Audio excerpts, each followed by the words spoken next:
What's going on YouTube? WestHobbiesRC. So today we are back with the Turbine RAW 700. So in this video we're going to go over what this is, how we built it, why I did things that I wanted to do and what I did, and we're going to go over all the specs if you want to build one. So hit that like button, hit that subscribe button. Let's get started. So what is this helicopter? So this is an SAB RAW 700 Nitro. That is what we started with. And we went with the Nitro, of course, because we needed the transmission and the clutch stack assembly to mount to our Zikoi 45. That is why we went with the Nitro. Now, we needed to do a lot of modifications to make this work. And we will start at the top and work our way to the bottom. So let's pull the canopy and the blades off. And let's start going through what is needed in case you want to build one yourself. Starting at the top, this is a standard RAW 700 Nitro build as far as kit parts, transmission assembly up, your normal 700 Nitro head, swash plate. We are running the Theta C1 servos on cyclic and the T1 servo on tail. So now all this is normal going down to your fan shroud. Now on the fan shroud, I had to cut and modify it so that way it would clear the engine. So that was the only modification needed for the fan shroud and the clutch stack. The clutch stack fit onto the engine, no problem, and the engine bolted up to the Nitro mount, no problem.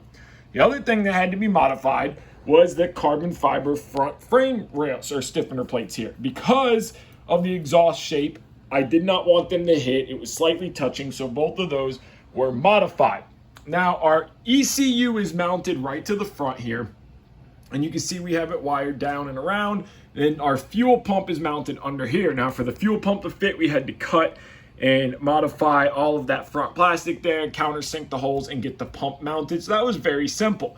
Now the biggest modification that was needed is this front mount right here. So this was custom made, CNC'd out of aluminum, and that holds the front of the turbine, grips it to the front of this frame support here, and stops the engine from having any kind of forward and back, because this is a lot of weight hanging off of just this mount right here. So of course, you going from the engine up into the turbine, and then from the ECU, and from the ECU out with power. There's only a single line coming out of the ECU for throttle. Now going into the computer here, you have your fuel pump and the RPM sensor of the turbine of the engine shaft here, which is on the other side. Moving back, we had to make a carbon fiber doubler plate with a lock nut on the inside because this is a secondary battery cover for the turbine. I wanted two batteries, one on each side. Now for the lower frame sides, all of that is a stock SAB kit. Now this UAT tank. So this UAT tank started as a 100 milliliter tank. This was cut and shortened down to around 35 milliliters to fit in the back. I didn't want it on the side. I didn't want it sticking somewhere else. My whole plan and goal with this build was to fit as much stuff as possible into this airframe and keep it as clean as we could. So UAT tank was cut, shortened, modified to around 35 milliliters. The fuel fill comes right out the side, just drilled a hole a little bigger in the frame. Moving up, this is our V-Bar Evo, and then the nice clean wiring, which you guys should expect nothing else. And now we'll flip the helicopter to the other side. Now on this side of the model, you can see, the other thing on the UAT tank is we had to design and mount 3D print mounts to hold the tank. It's just a flat, drill new holes in the frame side. We put the heat certs into them so they have metal threads. So you guys can watch the build series if you want to see how I did that. Now, this is the standard battery spot for the receiver pack. We have our power on this side for main servos, FBL, power on the other side, again, for engine. Now, the fuel system is where it kind of can get a little complicated. So we are running 4 millimeter line all the way up to right here. If you notice down in there, there is a 6 millimeter line everywhere in the back. And then it goes down to 4 millimeter that runs up to our fuel pump and then to our engine. Now, these are all custom done 3D printed clips that I made, and these are holding all of our lines is nice and neat. That is the gearbox sensor that goes to the ECU as well. We are running a X-Guard magnetic pickup sensor, so we have the epoxy or the magnets epoxied into the fan shroud. Our sensor is here going up.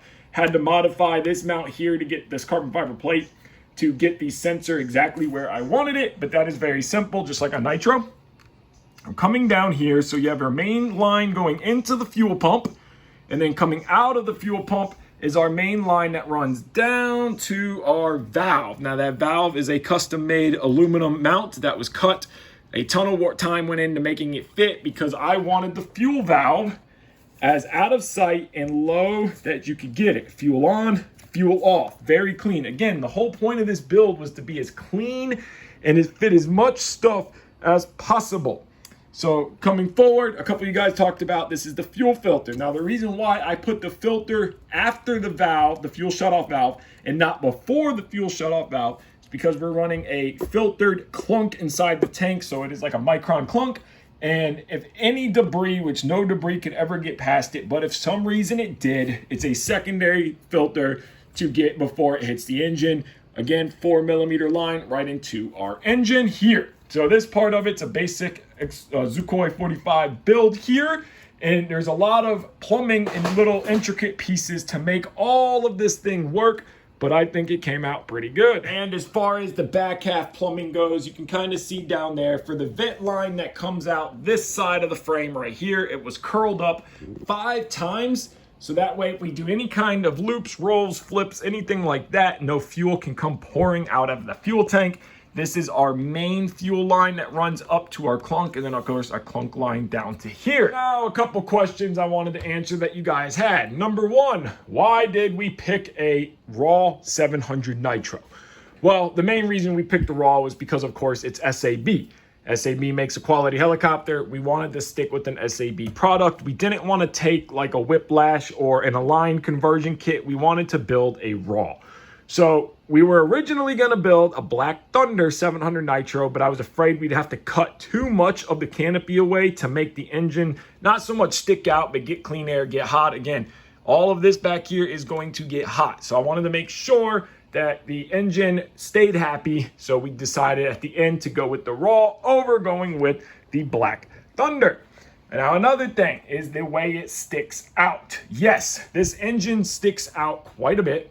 And I know that a lot of you guys have mixed feelings, and so did I when I first started the build. Now, with the canopy on, which we'll toss it back on in a second, it covers most of the engine up to here. This is the air guard to stop debris from getting sucked into the engine. My goal, my plan, after we fly this thing, after it's going, I want to custom build a carbon fiber bottom hatch that will line up to the front of the canopy over there, and it will kind of come up to the frame side, and we'll just have a couple screws holding it in, and that whole hatch will cover all of the engine and just give it a lot cleaner look. Now, a couple of you asked, why didn't we turn the engine around? I thought about that too. Trust me, I was going to take the engine and rotate it all the way around, but then we would have had to make custom motor mounts, which wouldn't have been a problem. I could have had those made. I could have made them. Was not a problem. But the only thing I was worried about is if we flip the engine this way, was number one, a fuel tank. So now we'd have to custom build a fuel tank to fit in this area. Number two, I didn't know how the engine would run with the intake in the back and with vortexes and air moving. I didn't know if it would suffocate itself. I didn't really know, so I wanted to be safe than sorry. Maybe on the next one, we'll try turning it around. And how much does the Turbine RAW 700 weigh? We are ready to fly with flight batteries minus fuel. So we have our scale zeroed out here. We are going to take our helicopter, get you where you can see it, and set it down. We are coming in at 10 pounds, 6.9 ounces, or 4,730 grams. So definitely heavier than a Nitro by far. I hope that has answered some of your questions on the Turbine RAW 700. Now, there is one other Turbine RAW 700, and I believe he is in the UK. And that is where we got a lot of our inspiration from. He's also the gentleman that helped with the front mount and the UAT tank. So that is one reason why we went with the Turbine RAW. It just looks, to me, it looks really good. I think once we build a carbon fiber bottom hatch to go from here, kind of wrap around, cover the bottom, it'll look even better. All you'll see is the screen sticking out the front. This is the only Turbine RAW 700 in the United States that I am aware of. If there is another one, please let me know in the comments. I would love to see it somewhere. But I hope you guys enjoyed this quick little video. Stay tuned. Next video will be setup, and the video after will be the first start and then the maiden flight. So we got a lot more videos to come. Make sure you hit that like button, hit that subscribe button, and remember, Patreon and PayPal are linked in every video description if you'd like to help support me. Take care and have a great day.